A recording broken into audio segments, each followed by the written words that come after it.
Yeah, thumbs up. All right. And I don't know if I would be able to share my screen if I want to show some images. Is that okay? Okay, awesome. Well, yat everyone. Thank you for having me here. I know there's a quick move with everything, and so there's so much that we can all talk about, and I hope this is just a beginning for many of us to continue our conversations. And this is a beautiful time of year to have these conversations for the month that we identify as November. It also is harvest time to many people, and a time of gathering, of giving thanks and gratitude. And that is always intertwined with a sense of place and all the gifts, all the blessings of the earth and everything that comes with that. And there's much prayer and song that this time means for all of us. I also want to acknowledge that this is Veterans Day, and one veteran had a very powerful influence on me, was my uncle, Albert Smith. And he was a code talker during World War II, a Navajo code talker. So I'll share some words and teachings that stay with me from him. I also like to briefly introduce myself in Dene Bazad, because that is, I think, a beginning for all of us to think about who we are, where do we come from. And for Dene, we recognize that we come from a very specific place, and that relationship with place and ecologies, that it's human and non-human. This is all a part of our kinship. It's a part of relationality, that we understand we are born and connected and always tied to the earth. And Mother Earth and Father Sky are terms that are a part of even how we greet one another, how we communicate. It's embedded in the language. And that's why also being able to speak in our languages, Dene Bazad, is so crucial to what you all are talking about of environmental stewardship and these connections. Is even the terms we use, how if we really truly see the earth as our mother, how would we treat her? How do we view her? How do we see the rocks, the trees? How do we feel them? How do we perceive them? And this is intertwined in language. And that's why our indigenous languages are so crucial. Native American, National Native American Heritage Month is celebrated in November. But to me, it's every day is Native American Heritage Month. And it's important for us to also not just nod towards an Indigenous land acknowledgement, but really understand the imprints and how we are living, breathing, learning in spaces that peoples through generations of time have shaped and influenced as well. So this is how I introduce myself into Dene Bazad. She'e Farina King Yenishye, Bilagana Nishle, Do Kiaani, Bashish Chin, Bilagana Dashache, Do Sinajani Dashanole, Akot Egoatsa Nishle. And we acknowledge our mothers and our grandmothers. So I'm of white American settler descent through my mother, and I'm born for the towering House clan and Black Streaked Woods people of Dene. So when I introduce my clans, people know where I'm coming from, that the Kiaani and Sinajani clans, they will be able to understand, places where Black streaks, go across the trees, or the places where we live. My father's from Seyanichi, is like a red streak on the rocks, and they know these places and that they're integral. They are inseparable from who we are, and we're very mindful of that. And then when we share Done, when we talk about our clans, people know how we're related, and we have reciprocity. We have a specific relationship and responsibilities and obligations to one another. So these are teachings of kinship. And as I mentioned earlier, my Uncle Albert was really crucial in teaching me this. He was one of the first in my family because I was raised in a Latter-day Saint home. Both my parents converted and joined the Church of Jesus Christ of Latter-day Saints. And my father was very busy working as a physician and with different kind of medical research. He worked for the Indian Health Service for many years. My mother was primarily home with 8 children, and they were very busy. Our house was a hustling place, something always happening. And when I went to visit my uncle to ask him about his war experiences, because I had a great high school teacher who encouraged me to go talk to him. I knew he was a veteran and a co-talker. She encouraged me to go and interview him for a class project. And I went and started talking to him. And he told me, well, actually, one of the first things he did was he took me to our family homelands. And so something I want to share with you are some of these images that just show a little bit. This is an image of me in a cradle board, my father and my paternal grandmother, Shanale Atsa. Her name was Johanna Haskoutsi. And my dad, when he was young, actually, this picture was from when he went on a mission for the Latter-day Saint, the Church of Jesus Christ of Latter-day Saints. And my father, it was actually a major rupture for him to join the church at first with his family. His father was a Hataflet, a traditional healer, and struggled with my father joining the church.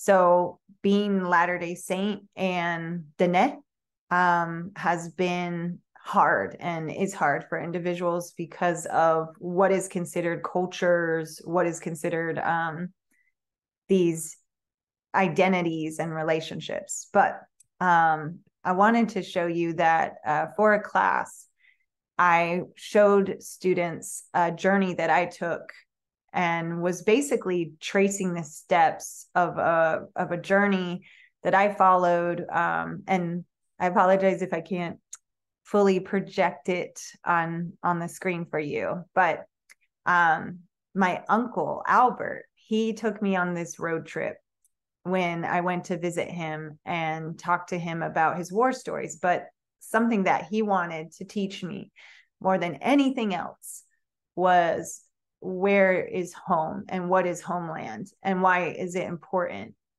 So I share this with you all because while I have this very diverse background of being raised, going to primary and in the church, these teachings from my family are so integral and crucial to who I am too, and to many people, and that it's not mutually exclusive. Even while there's a lot of tension, there's a lot of hardship in different poles and what makes us, what pathways, what values, what beliefs do we pursue?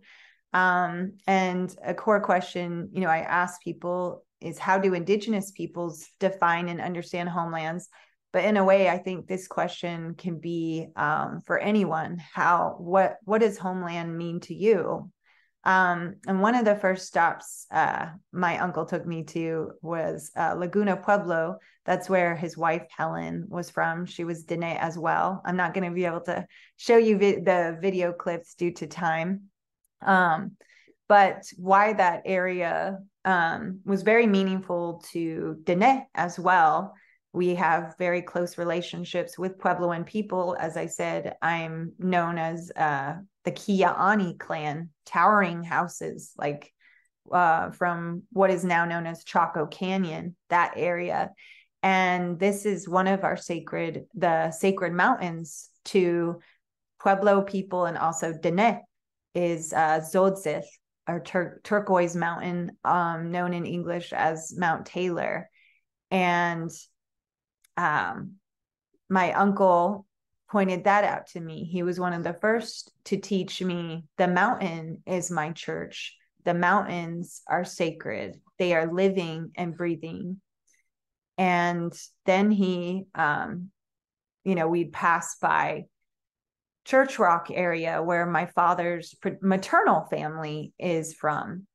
And it wasn't until later that I was an adult that I learned about the Church Rock uranium mill spill, which was one of the worst uranium mill spills in American history, arguably world history we could look into.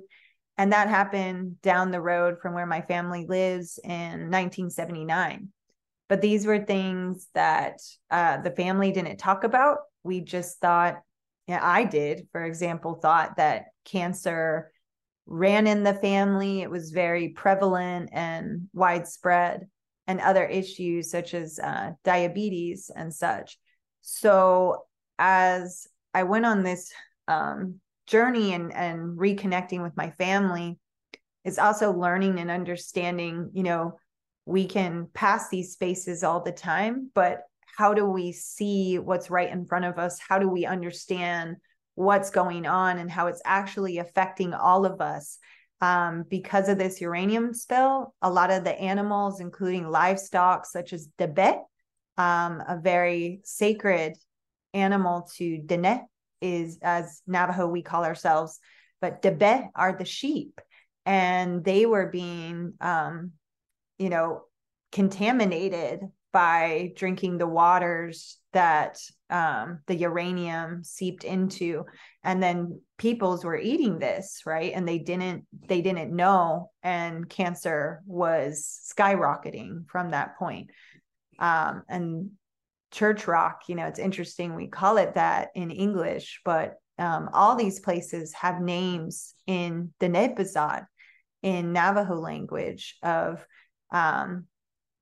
the knowledge and aspects of what that means to people. And this is a picture of me with my uncle Albert and my aunt.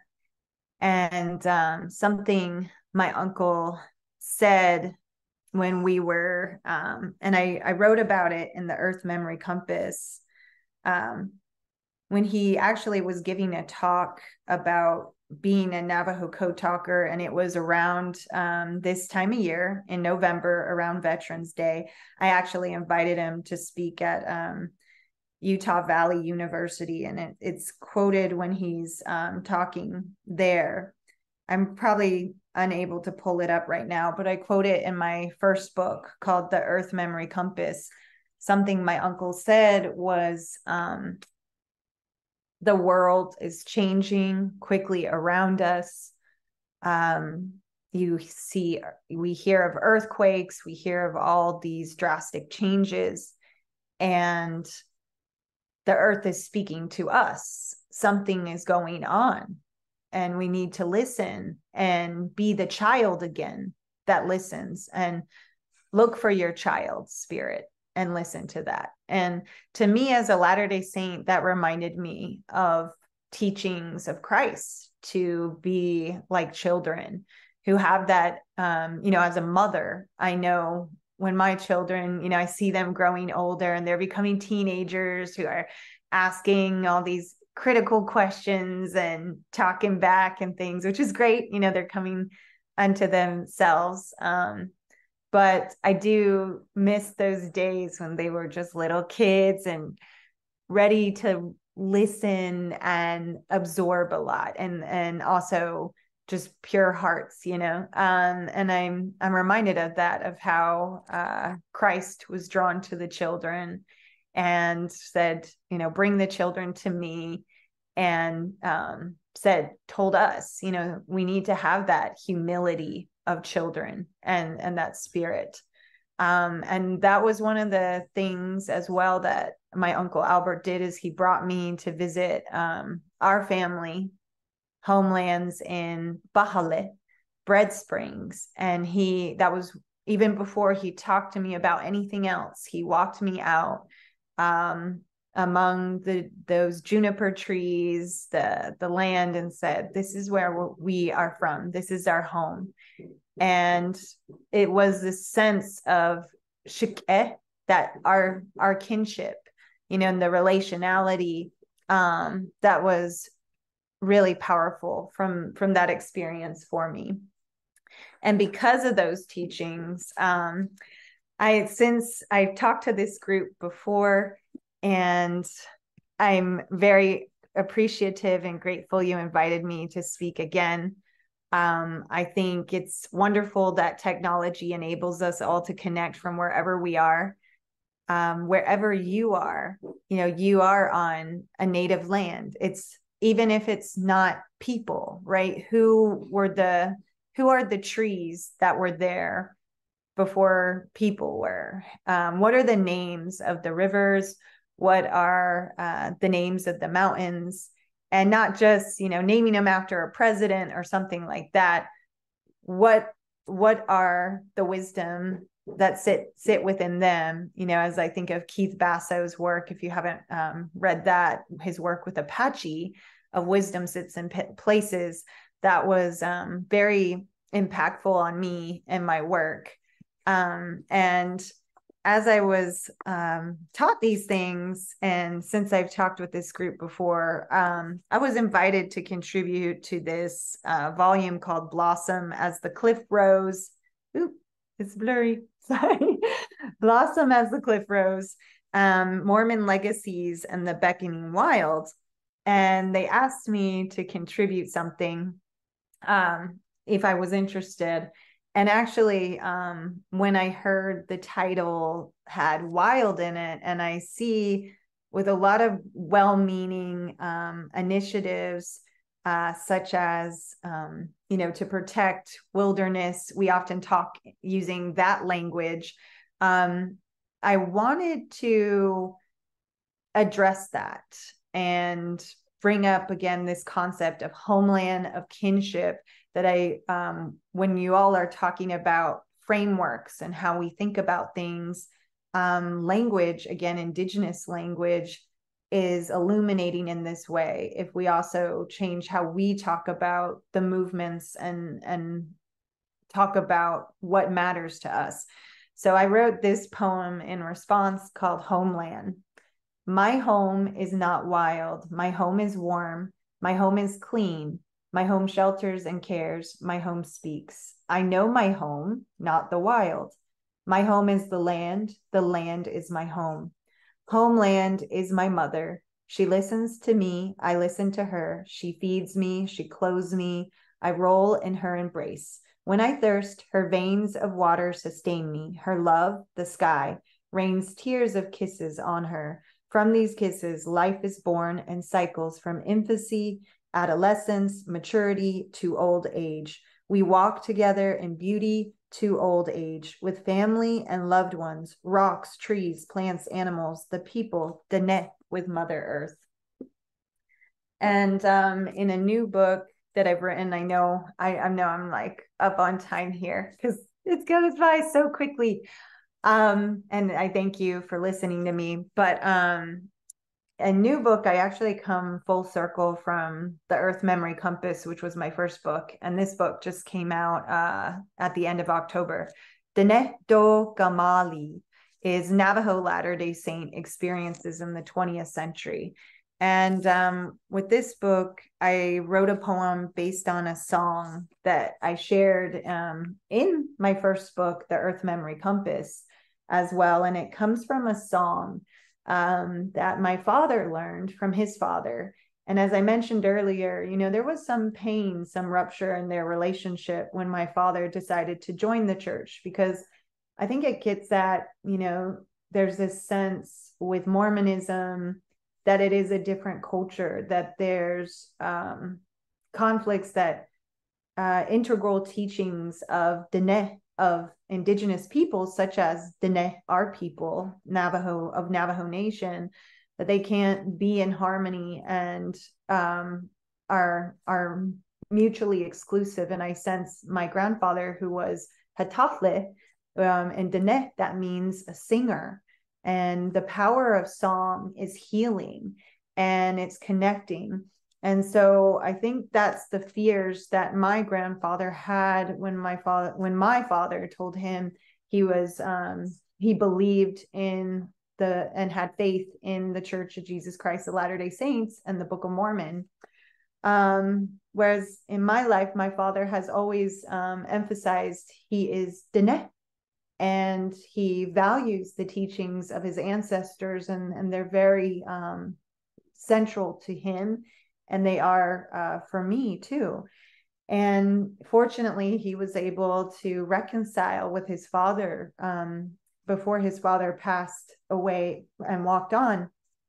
But this was an honor song that my grandfather taught him, and one that my father actually would sing in church when invited to honor my brother's temple wedding or different special occasions such as that. So I wrote this poem based on that stems from commemorating the life pathways of Diné generations past, present, and future. And as you listen to it, understand that the earth is inseparable. It is entwined. It is a part of who we are as human beings. So while we talk about, our relations as people, it is crucial to understand land is kinship. Land is kin too. Not only a home as a shelter, but also a home as a mother embracing us and holding us and keeping us warm and sustaining us. Pay attention. Listen to the east. Listen in beauty. He was born and raised in beauty. Listen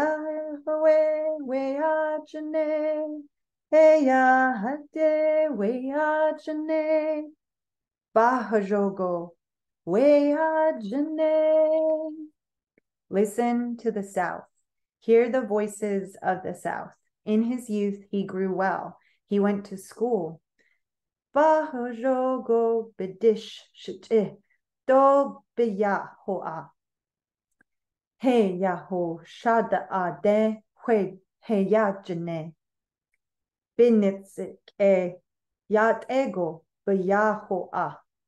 Otako biyahoa. Listen to the West. He lived and worked in strength. His home is good. He ya wojane yajane. Binanish najogo do bezilko nina. Bechan yat ego bith hasha. Listen to the North. Wait for the voices of the North. He yaho weyajane. He yaho naho koste. Weyajane. Weyaho, weyaho, weyahe. Dene bezad bihosha. For those who are Dene, I am learning Navajo. And so I hope it's a tonal language. I hope I'm constantly learning, that I continue to learn. And it's important because there's layers in that song.